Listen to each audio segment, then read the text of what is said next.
எங்களுக்கு வந்து அழுகிறதுக்கு கண்ணீர் அவ்வளோ கஷ்டப்பட்டோம்.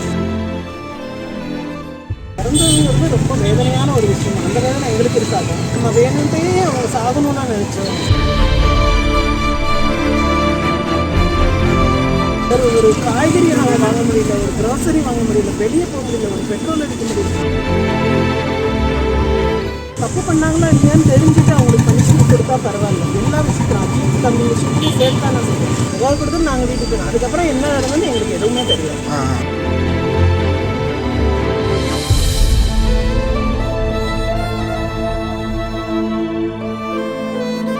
எங்களுக்கு வந்து அழுகிறதுக்கு கண்ணீரே அவ்வளோ கஷ்டப்பட்டோம்.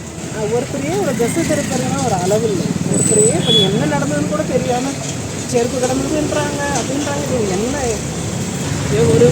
ஒருத்தனை வந்து கதை சினிமா எழுதுறதுக்காக இவ்வளோவா எழுதணும்? எவ்வளோ பொய், எவ்வளோ இது 100% பொய் சொல்லுவாங்கனால நான் எதிர்பார்க்கவே இல்லை. ஒருத்தர் வந்து சரி, இப்போ ஒருத்தர் ரொம்ப தப்பு தான். ஒருத்தர் இறந்ததுங்கிறது ரொம்ப வேதனையான ஒரு விஷயம். அந்த வேதனை எங்களுக்கு இருக்காது.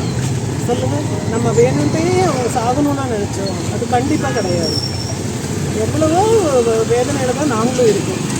ஒரு காய்கறியை நாங்கள் வாங்க முடியல, ஒரு கிராசரி வாங்க முடியல, வெளியே போக முடியல, ஒரு பெட்ரோல் அடிக்க முடியல, சாப்பிட முடியல. அவ்வளோ காலேஜ்லேயும் அவ்வளோ ப்ராப்ளம். இதை யூஸ் பண்ணிவிட்டு கூட இருக்க கொலீக்ஸ் எல்லாம் கொஞ்சம் ப்ராப்ளமேட்டிக் பிடிச்சவங்கெல்லாம் அவ்வளோ ப்ராப்ளம் பண்ணுறாங்க. எப்படியாவது அதாவது ஒருத்தர் தப்பு பண்ணாங்களா இல்லையான்னு தெரிஞ்சுட்டு அவங்களுக்கு பனிஷ்மெண்ட் கொடுத்தா பரவாயில்ல. எல்லா விஷயத்தையும் அஜித் தம்பி விஷயத்தையும் சேர்த்து தான் நான் சொல்லுவேன். ரொம்பவே எனக்கு வருத்தம் இல்லை மேடம். இப்போ என்ன தான் மேடம் சொன்னாங்க விசாரணையில்?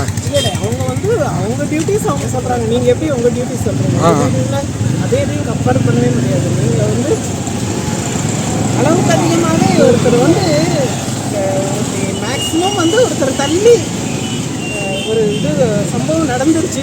அது இல்லை மேடம். இப்போ நகை திருடு போனதாக புகார் கொடுத்துருக்கீங்க. புகார் கொடுத்தது மட்டும்தான் உங்களுடைய இது. மற்றபடி நாங்கள் வீட்டுக்கு போயிட்டோம், அவ்வளோதான் நடந்தது. புகார் கொடுத்து நாங்கள் வீட்டுக்கு போயிட்டோம். அதுக்கப்புறம் என்ன நடந்ததுன்னு எங்களுக்கு எதுவுமே தெரியாது. அதுக்கப்புறம் அடுத்தடுத்து சேனல்ஸ் பார்த்து தான் நாங்கள் தெரிஞ்சுக்கிட்டோம். அதுக்கப்புறம் எங்கள் விசாரணைக்கு வந்திருக்கோம். அடுத்து என்னன்னாலும் அவங்க வந்து இன்ஃபார்ம் பண்ணுறேன்னு சொல்லி.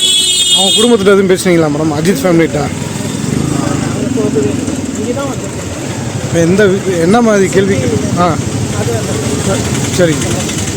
திருப்பி எப்போ வர சொல்லியிருக்காங்க மேடம்? அதுக்கு கால் பண்ணுறேன். கால் பண்ணுறேன்.